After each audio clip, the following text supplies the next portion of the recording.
Ahoj! S Petrem jsme chtěli vyrazit do Říma. A jelikož víme, že je to jedno z nejturističtějších měst světa, řekli jsme si, že měsíc únor by mohlo být fajn po teplotní stránce i po turistické vytíženosti. Tak jsme si vybrali únor. A uvidíte. Přiletěli jsme na letiště Fiumicino, přímo v areálu jsme nasedli na vlak Leonardo Express a ten nás za 14 € odvezl až do centra Říma na nádraží Termíny. Ubytovali jsme se v hotelu Fontana, hned naproti fontáně di Trevi. Hotel je původně klášter ze 13. století. Na hotel byl přeměněn až ve století 18. V hotelu si můžete objednat pokoj s výhledem na fontánu. Nám ale stačila levnější varianta s oknem do dvora. Ale i tak jsme slyšeli šumění fontány, pískání policejních píšťalek i občasný potlesk, který vyvolala žádost o ruku u fontány.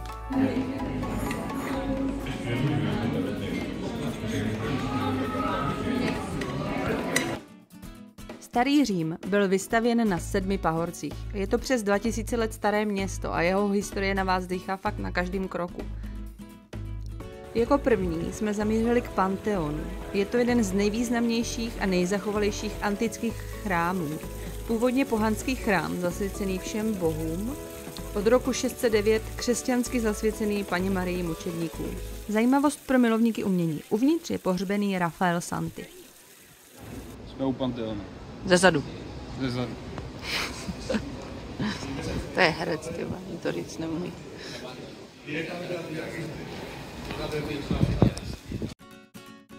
Piazza Navona. Tohle náměstí stojí na místě starověkého stadionu, který nechal postavit Julius Caesar 45 před naším letopočtem. Uprostřed stojí tahle Berniniho fontána 4 řek. 4 mužské postavy představují největší řeky tehdy známých kontinentů: Dunaj, Ganga, Nil, Rio de la Plata. Památník Viktora Emanuela II. Vittoriano nebo oltář vlasti. Viktor Emanuel byl první král sjednocené Itálie. Tohle je jeho jezdecká socha a je fakt obří. Památník obsahuje schodiště, korintské sloupy, fontány a 2 sochy bohyně Viktorie jedoucí na kvadrigách. To je ten vozík z 4 spřežím.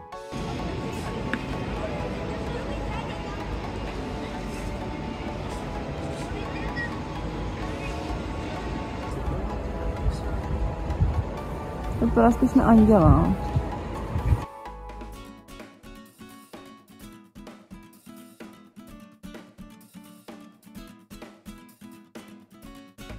Kapitol. Nejznámější ze 7 římských pahorků. Široké jezdecké schodiště, Kapitolské náměstí, které navrhl Michelangelo Buonarroti. Je to vlastně z vrchu mandala. A tohle je replika sochy Marca Aurelia. Ta skutečná je tamhle v té budově. A tenhle je tady na náměstí. V levém zadním rohu náměstí je bronzová socha kapitolské vlčice kojící Romula a Réma. A i když se zrovna probíhala nějaká demonstrace, tak jsem se skrz tu demonstraci probojovala a pořídila alespoň tuhletu fotku.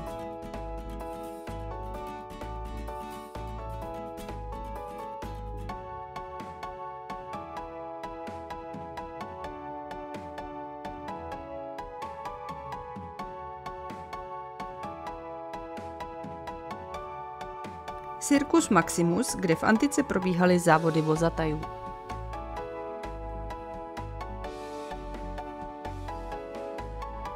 Úplně mě učarovala tahle veřejná pítka, proto ve videu narazíte na spousta různých originálních druhů pítek.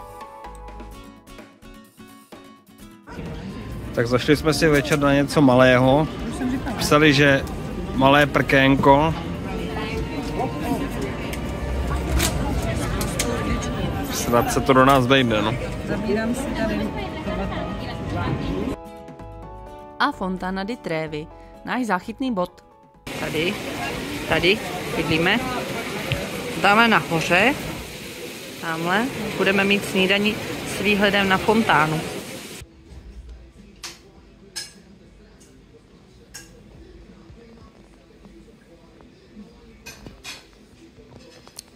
Hanku považuji za výstřední Američanku. Ptali se, jestli je kafe americano OK.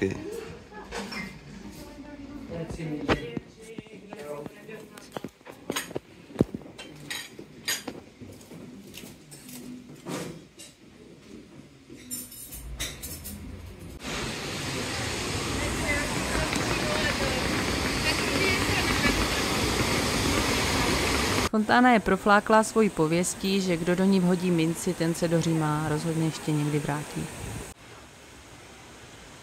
Je tu ale ještě jedna méně známá pověst, která se týká fontány milenců, umístěné vpravo vedle fontány di Trevi. Jsou to dva skřížené pramínky vody a legenda praví, že pár, který se z této fontány napije a pak poliví, spolu zůstane navždy. A další přehlídka originálních kytek.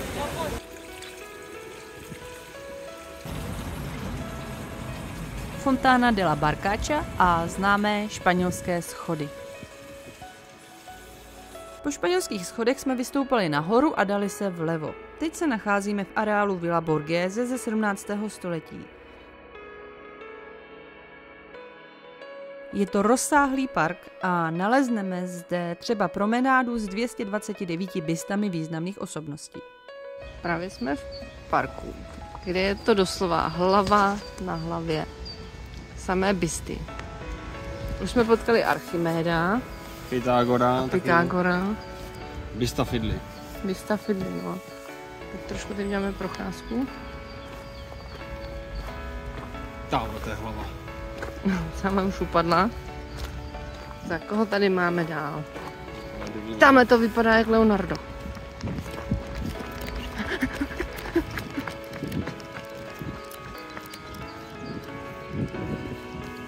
Je to Leonardo! Je to Leonardo! Je to! Jsem dobrá, viď? Poznám ho už na dálku. Podle ty čapky, viď? Ne podle těch vlasů. Tak. Podíváme se na další hlavu. Marco Polo!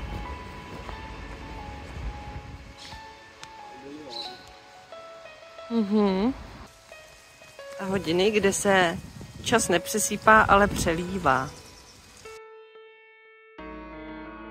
Park je opravdu rozsáhlý. Najdete zde třeba část, kam místní chodí venčit psy, je tu i minizoo a krásná galerie Borghese, kam jsme bohužel nezavítali, ale kdyby jsme jeli do Říma podruhé, určitě bychom ji už nevynechali.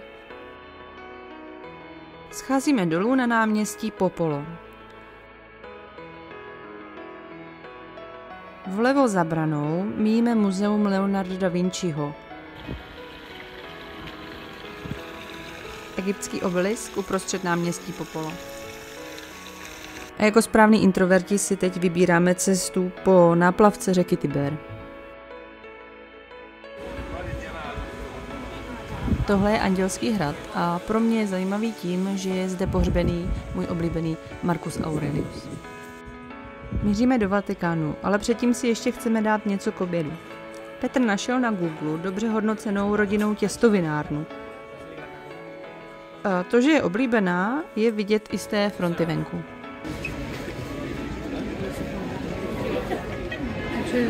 Hele.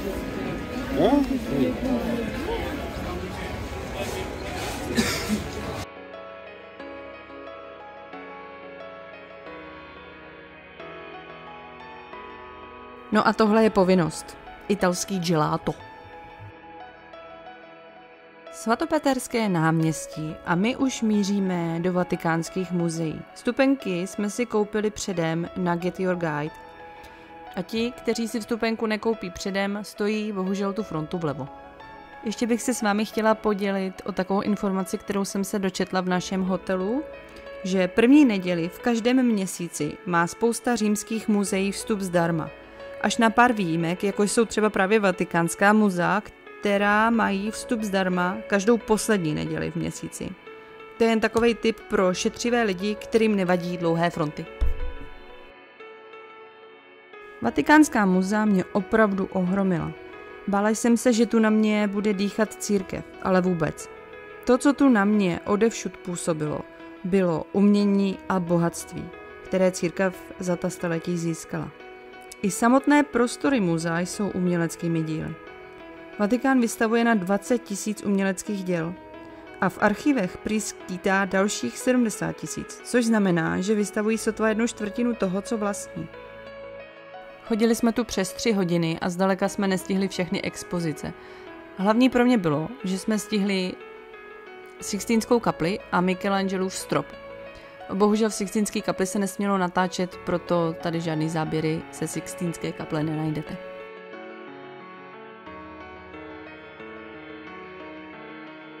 Jeden ze symbolů Vatikánu je tohle Bramanteho schodiště. Je to vlastně dvoušroubovice, něco jako DNA.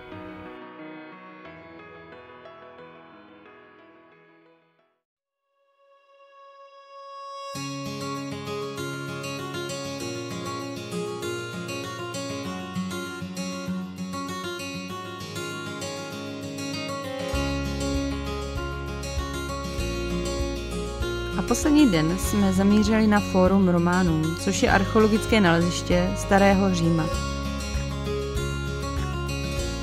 Toto je hrobka Julia Cezara.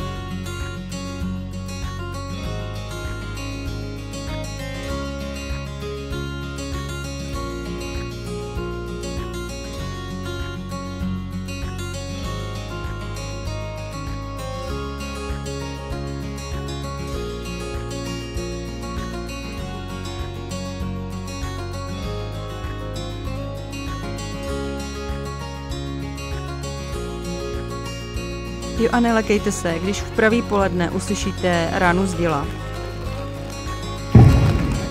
To jenom oznamují to poledne.